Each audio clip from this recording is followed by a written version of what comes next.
might have come from somewhere else, but this is where we found ourselves. Welcome to the local show. People you work with, people you know. Welcome to another edition of the local show here on GrassRoots Community Network, Facebook and YouTube. Guys, thanks for joining us, especially our live audience today on Facebook.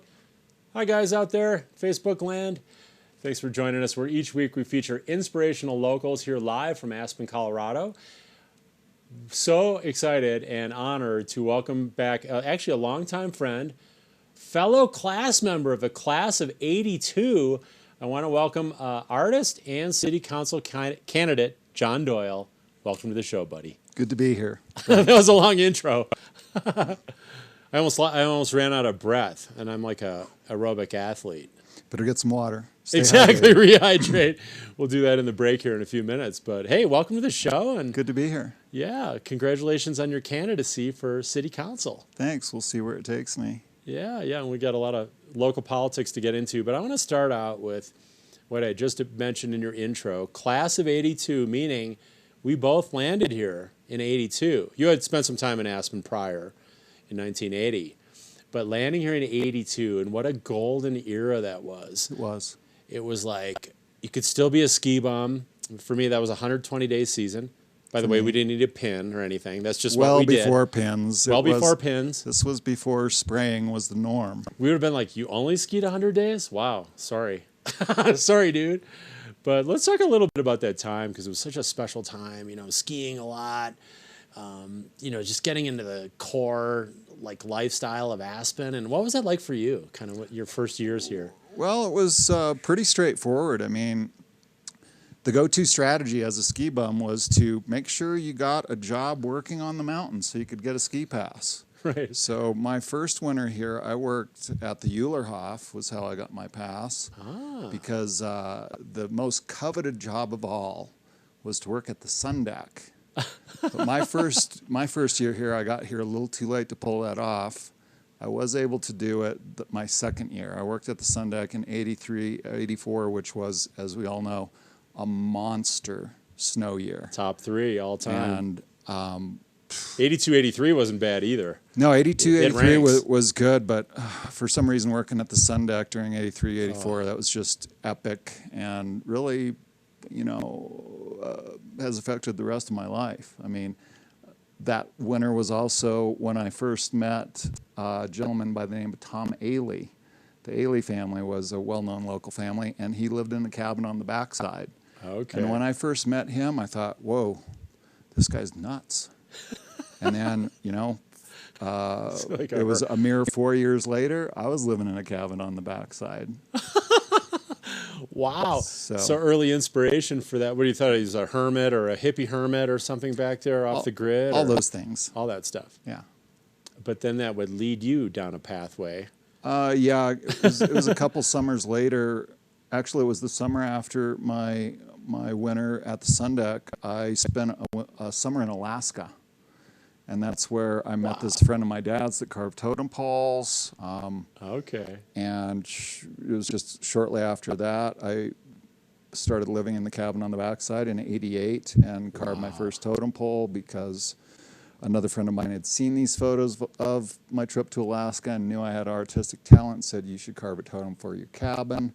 So it's all interconnected, and a large part of it, I think, is obviously I moved up to the backside because I loved skiing, and skiing is an essential part of living up there.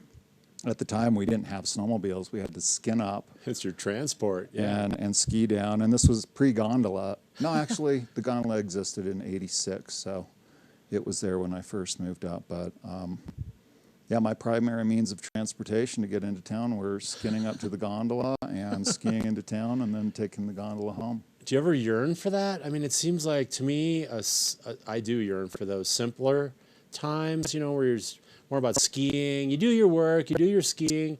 It's kind of like lather, rinse, repeat. It's like just a simple life. By the way, I did shower for the show today. It looks like you did too, so I appreciate that. I did.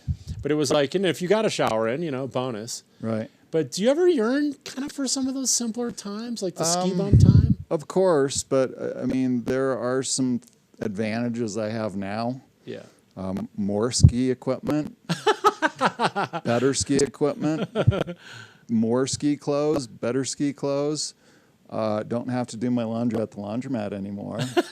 Can do it at home. That's an upgrade. More terrain to ski in terms of Highland Bowl and some of the other inbounds opportunities were not there back in the day. I mean, yeah, and for those of you who think we need more lifts, I'd say buy yourself a pair of skins. Yeah. And get after it. No doubt. We're going to take a quick break here, John. We want to talk about your art. Great. You mentioned the totem poles. A little foreshadow. We call that a tease in television. You teased a little bit with the totem pole. So we're gonna talk about that, and of course, up-to-date political issues here affecting us here day to day in Aspen. But first, I want to take a break, guys. Our only break of the show.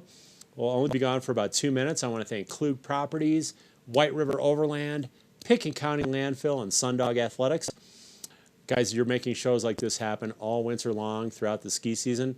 We're going to be right back with City Council candidate John Doyle, so don't go away.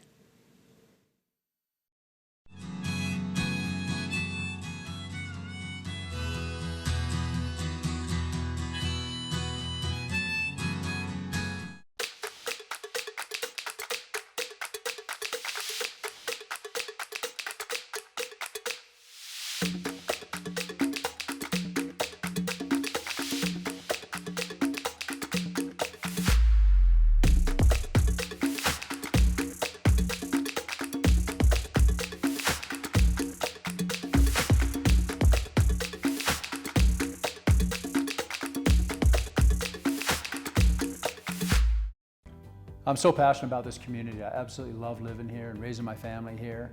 It gives me a lot of pride to share this with my friends and my clients and help them achieve their dreams of owning an Aspen snowmass and enjoying this incredible lifestyle. White River Overland specializes in camper van upfitting and overland outfitting. Catering to mountain dwellers and outdoor enthusiasts, many of WRO's builds are purpose-driven to facilitate and enhance skiing, cycling, camping, climbing, and river adventures. Nestled in the White River National Forest, close to the deserts of western Colorado and Utah, WRO also rents camper vans and accessories. More at whiteriveroverland.com. Sundog Athletics, Aspen's adventure sports school, is your opportunity to experience one-of-a-kind guided adventures and gain new skills to experience the thrills of snowshoeing, cross-country skiing, mountain and road biking, fitness hiking, and Aspen's exclusive fat biking and canoeing adventures. Like Sundog Athletics on Facebook for more, or explore sundogathletics.com. Welcome to the local show. People you work with, people you know. Thanks for sticking with us here on the local show, guys, for 17 years, over 400 shows in.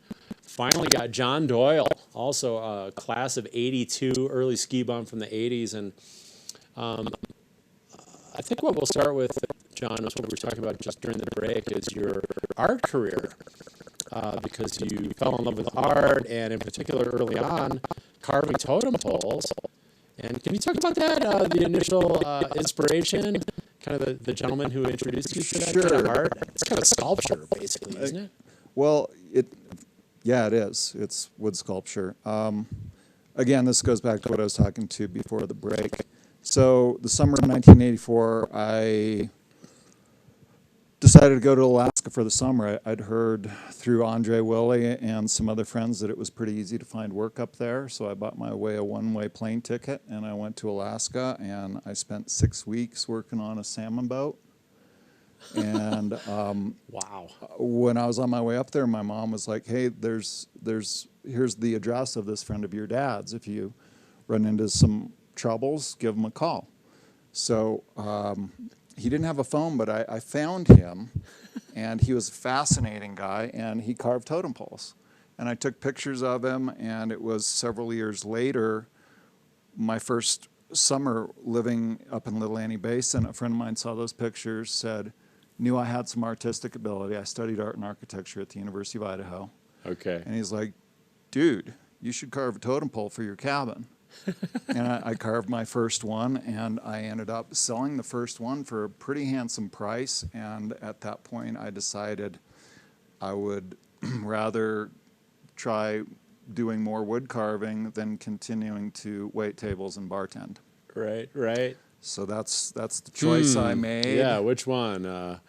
Right, and I had to supplement my artist career with other things like driving cats for the powder tours. I did some property management. I've been involved in construction.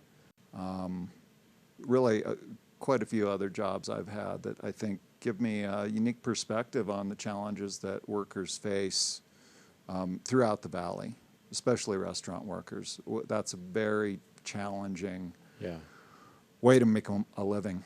Yeah, well, we're bringing up some images of some of the totem pole art that you create. We also have a video that we pulled from your website. And could you provide your website address for folks who are interested? Sure, my website is johndoylesculpture.com. johndoylesculpture.com. And can you give us a little intro for this video clip? I'm understanding that it's the beginning of my video. Yep, the beginning of the video. I'm pretty sure it talks about, I think, what I just told you, how I got started carving and my love for skiing, because that's really where I get my inspiration, is being outside and realizing how insignificant we all really are in this great blue orb. Well, let's learn a little bit more and check out the video clip next.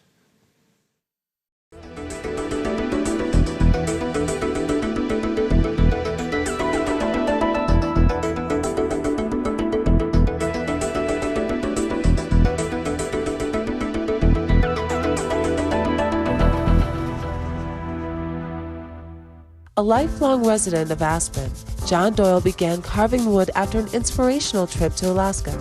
Working with various woods, Doyle not only creates elaborate and exquisitely detailed totem poles, but also explores Maori images in large-scale carvings. I grew up kind of around the state of Colorado. Went to high school and college up in Idaho, and my mother and little sister lived here. She was going to high school here, and I started coming here for summer and Christmas breaks. And after I left school, I came home for the summer, and I never left. I studied art and architecture in college at the University of Idaho, and I went to Alaska for a whole summer when I was 23. And I met a friend of my father's up there who not only helped me find employment, but he was a totem pole carver. A couple of years later, it was my first off-season in the spring living up in Little Annie Basin. And a friend of mine suggested, he had seen these photos that I'd taken up in Alaska and knew I had art experience. And he said, you should carve a totem pole for your cabin. So I ended up going to the library, got some library books, bought 4 flat Stanley chisels from Ace Hardware. And like I said, I had, I think, 2 months of free time on my hands and sat down and carved a totem pole. And I ended up selling the first one kind of on a fluke. And I got a pretty good sized paycheck, and I had been bartending and waiting tables, the classic ski bum lifestyle. And I said no more. I think, John, one of my favorites, and I have to admit a bias to the Cisneros family, I'm one of their guides, Nice. was the Cisneros totem poles on the backside of Aspen Mountain. Oh, thanks. And so it looks like you got some of your neighbors in the mix, or they kind of go by and go check out the totem pole, and a little bit of keeping up with the Joneses there, and they got to get their own totem poles, or how does that kind of work? Word of mouth? I think that did happen in town. Up on the backside, most of the totems, let's see, I've got at least 3 different large wooden sculptures. They're not all totems, for three different neighbors of mine. And I don't think they actually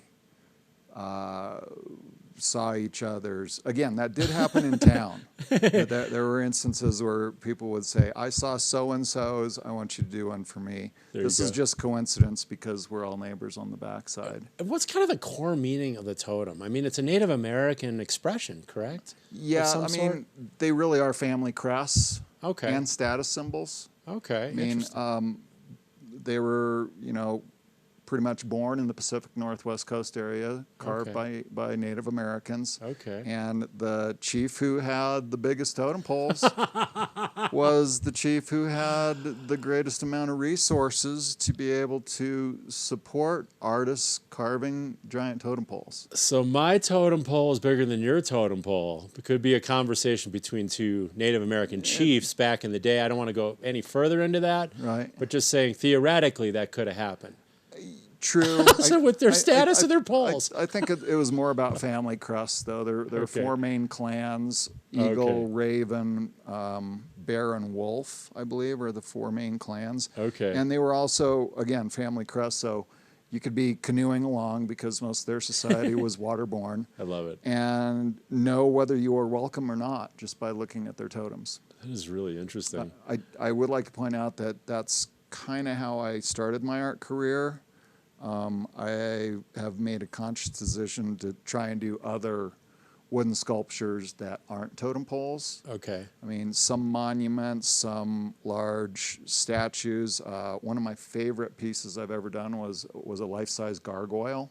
Oh, neat. Oh, cool. Another one is a very large dragon.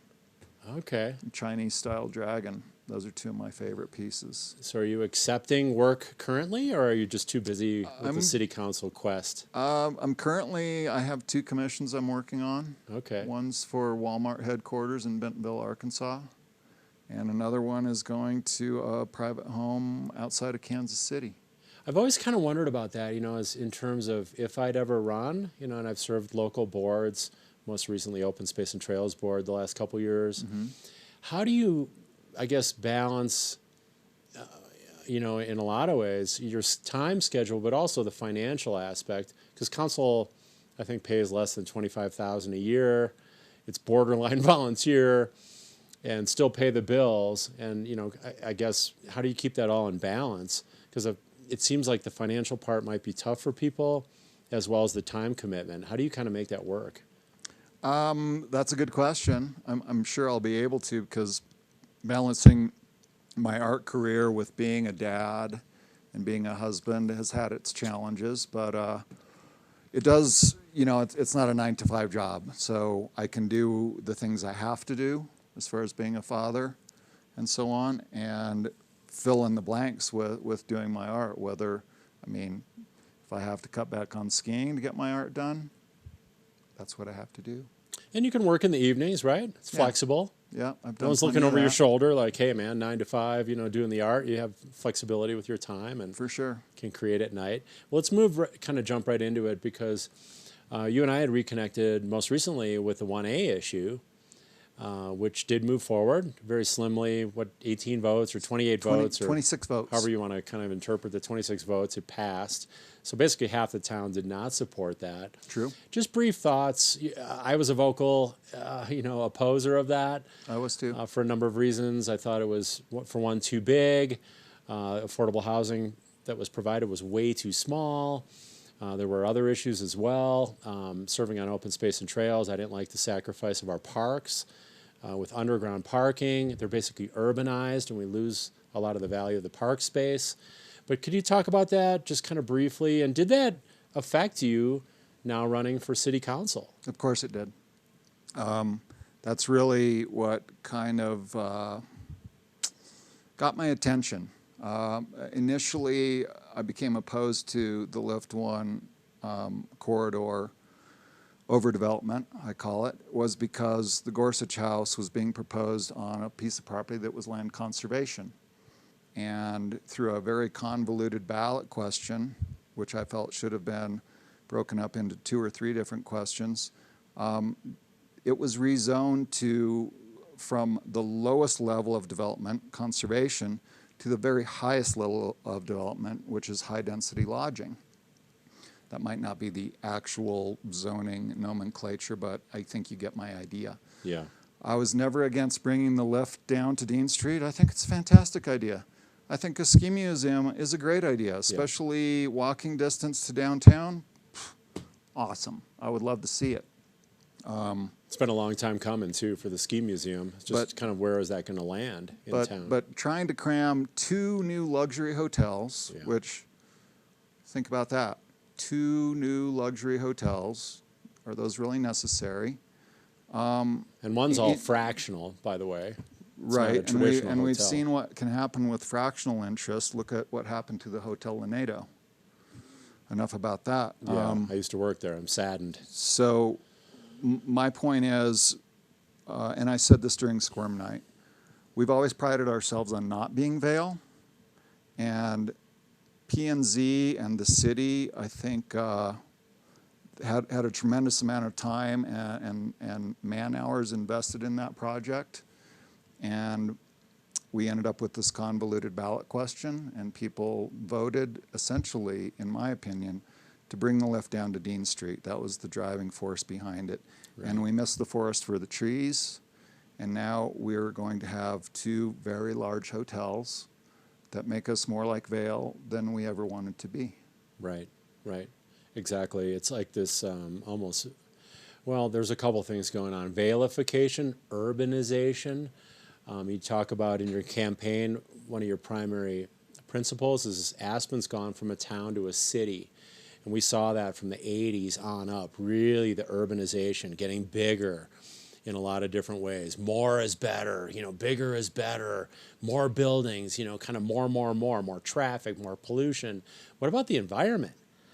So I guess there's a couple things going on there, but I guess talk about kind of how we value the environment, also noted in the Aspen Area Community Plan, and kind of how can we balance that with kind of appropriate development? Well, I mean, that remains to be seen. My mission, what I'd like to try and do is restore the balance of community and resort, because I think the resort component has been the dominant force in our what's been going on in town for the last, I don't want to put a number on it, but for too long, really. Yeah. And I think we need to try and shift the balance back to caring about our community more, because more and more of our friends have had to move down valley because they simply can't afford the real estate prices up here. And so our community has a large part of it's moved down valley. And the people that are left here are, they're getting older. But what I found in knocking on doors during my campaign is most of the, and let me back up just a second. I started knocking on doors in employee housing because that's where most of our voters are, the highest concentration. And what I've noticed is, yes, there are quite a few older folks in our employee housing, but these are the people who chose to move here and raise families, and they are our pioneers, so to speak. And most, if not all of them, are still working members of our community that are still part of our workforce in one way or another, or some of them are retired, running nonprofits. I think they deserve our respect, and I think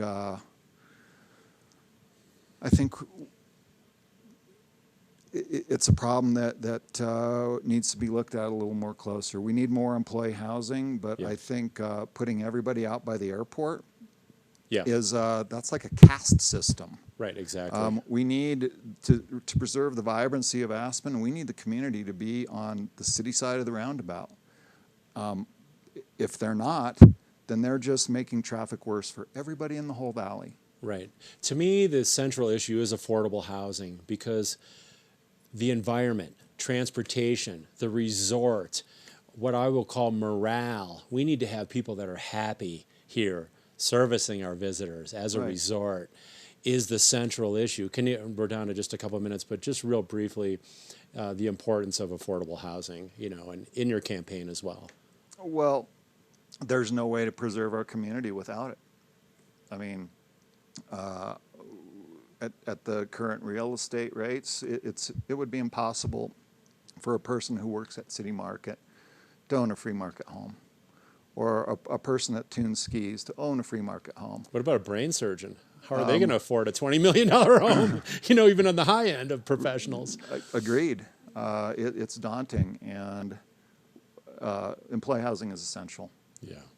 And we've been leaders in employee housing and public transportation and in trying to do our best to mitigate climate change. And I would like to help Aspen to continue to be a leader. The world is watching. We've got some of your campaign information. Where can people find out more about your campaign? My website for my campaign is johndoyleaspencouncil.com. I can be emailed at johndoylesculpture@gmail.com. Cool. Did you have fun on the show today, buddy? That time went so fast. Of course I did. Good. Well, I really appreciate you as a friend, as a city council candidate. Best of luck. Thanks, Thank you Erik. for sharing today on The Local Show. I got some parting gifts for you. Sweet. And thank you guys for watching this week on The Local Show. Swag.